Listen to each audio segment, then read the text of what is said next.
Greetings, ladies and gentlemen. My name is Cornelius Nkitiatopu, and I am a member of Group I. Today, my group and I will be presenting on the topic, if critical thinking is important to development, why do people, even the educated, fail to think critically? Through this presentation, we will discuss the importance of critical thinking, challenges that hinder it, and the possible ways to overcome these barriers. These barriers are case for critical thinking, cognitive and psychological barriers, education and social barriers, why education does not guarantee critical thinking, and the pathway forward. Sit back and enjoy this presentation. Thank you.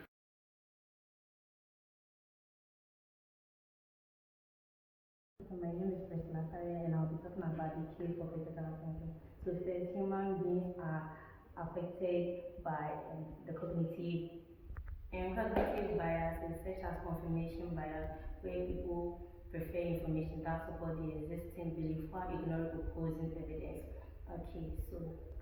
Okay, so my first point is going to be on intellectual and cognitive development. So beyond rote memorization, critical thinking moves individuals past simple absorbing, far to analyze, evaluating, and synthesizing information. It turns passive learning to active problem solvers. The second point of view is going to be about the error correction. It serves as a mental toolkit to detect logical fallacies, recognize biases, and correct false assumptions, meaning we spend less time pursuing flawed ideas. And again, I'll be talking about the socio-economic and national development, innovation and progress.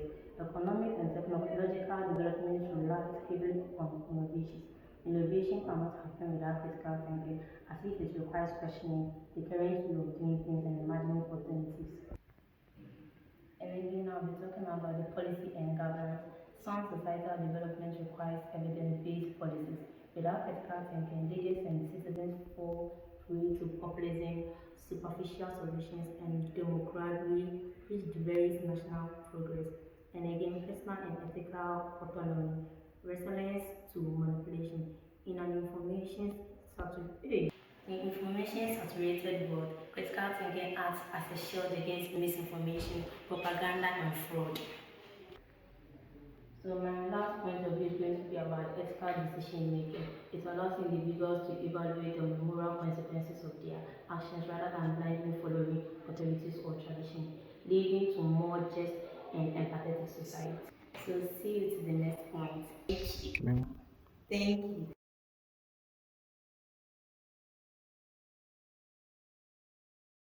Okay, I'm Deborah and I'm elaborating on cognitive and psychological barriers to critical thinking. These barriers influence how we process information, make judgments, and make decisions. Number one, cognitive biases. Cognitive biases are natural errors or tendencies in the way our mind process information. They affect our judgment and can prevent us from thinking objectively. Confirmation bias. This is a tendency to look for information that supports us. We already believe and ignore information that challenges us. Example, a person believes a certain political idea is correct, so they only read information that supports their view and reject other opinions without considering them. Second, Dunning-Kruger effect, into brackets, overconfidence. The Dunning-Kruger effect is when people with limited knowledge or ability in an area overestimate how much they know. Sometimes people are confident because they do not recognize their own weaknesses. Example, a student who has studied a topic briefly may believe they understand everything and refuses correction. Number three, heuristics, into brackets, mental shortcuts. Heuristics are quick ways our brains uses to make decisions without deeply analyzing every detail. They help us make decisions faster, but sometimes they can lead to wrong conclusions. Example, a person assumes a product is the best because it is popular without checking its quality. Number four, emotional reasoning. Emotional reasoning occurs when people allow their feelings to control their judgments instead of facts and logic. Strong emotions such as anger, fear, or excitement can affect our ability to think clearly. Example, someone rejects advice because they feel offended, even though the advice is useful. Presenting on educational and social barriers, starting from learning by memory. These schools reward students for memorizing facts instead of thinking Students are taught how to think instead of students are taught what to think instead of how to think. The second one is trusting authority too much. People often believe what teachers, leaders, or experts say without checking if it is true. Number three, following the crowd. Many people are afraid of being left out, so they agree with what everyone. But for social media, similar opinions. Social media often shows people ideas that are similar to them. Because of this, they see fewer different opinions. And the last one is culture. Some cultures teach people how. The last one is culture. Some cultures teach people to always obey and respect those authority. Too much obedience can stop people from asking questions instead of thinking critically for themselves.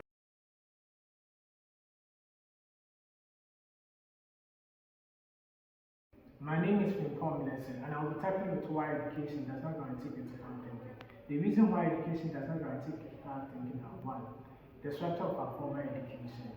Normally, in our formal education system or structure, it focuses on equipping students, candidates with technical skills and specialized knowledge, other than focusing or sufficient attention to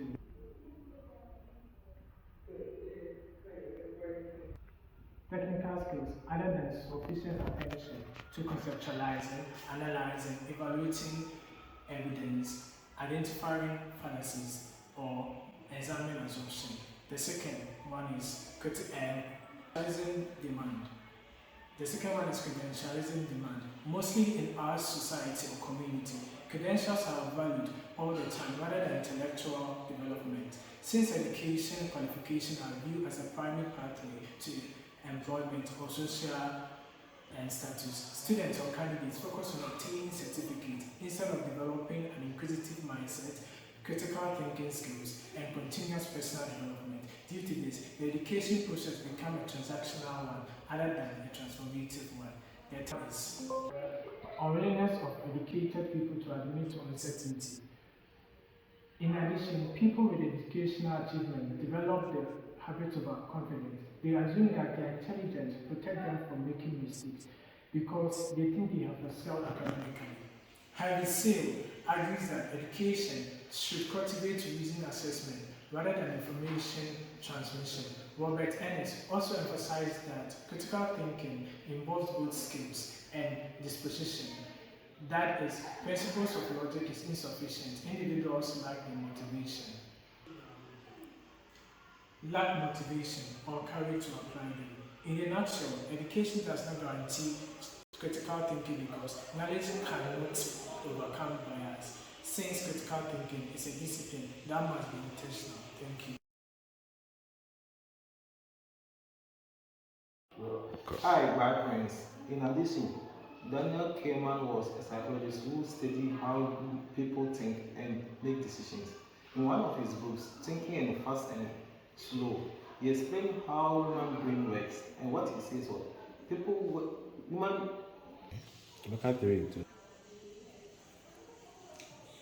have two different ways of thinking. First, the first system and the second system. The first system is the fast and automatically, and the second system is how people think slow and carefully. Mostly, the first system makes people think quickly and sometimes make some misuse decisions. That means mistakes. And the second system always talks about how people think deeply to solve out solutions. Go. In addition, if you want to make a good decision making, you must follow how Daniel Kahneman says. Believing in critical thinking happens when the system too is because of how you answer questions and identify how people live, and due to how investigation and the making of judgment towards how you see problems. So mostly people will say Kahneman was one of the excellent scholars who identified how brain or human being works towards psychology. Thank you.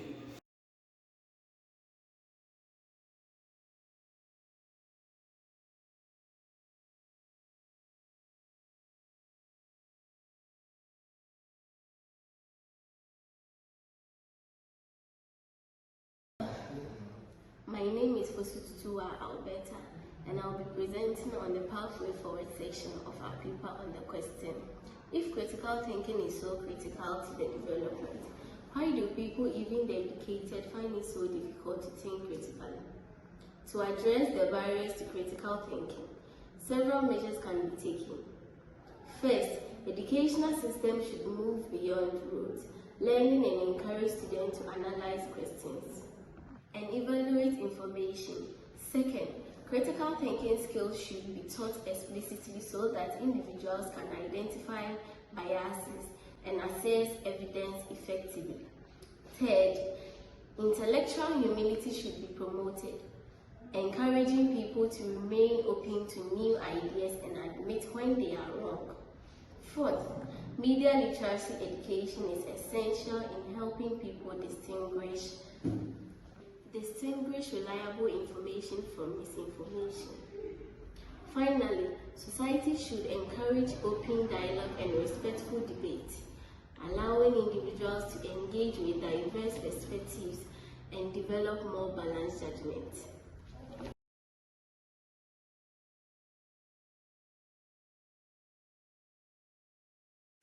Azoka Koimana is my name.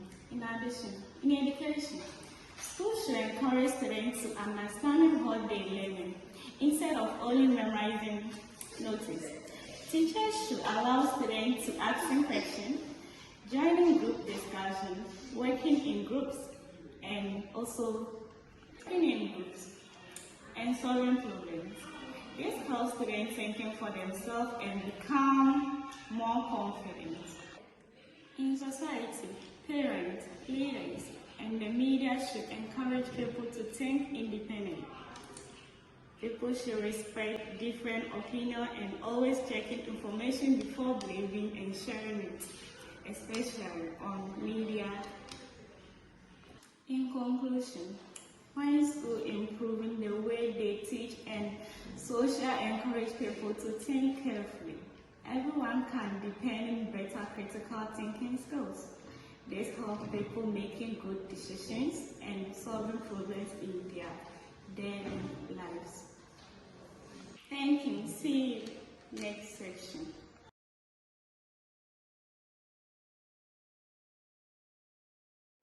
My name is Queen Margaret. In addition to the conclusion, having a high level of education does not always mean someone is a critical thinker. Critical thinking comes from being open-minded, asking questions and being willing to learn from new ideas. It is a skill that we all need to develop throughout our lives. If schools, families, governments and individuals work together to encourage critical thinking, we can make better decisions, solve problems and build a better future. Thank you for listening. Hi everybody, my name is Jacqueline Anochi and I'm here to conclude everything we've discussed in this presentation. Critical thinking is an important skill that helps us make better decisions and solve problems wisely.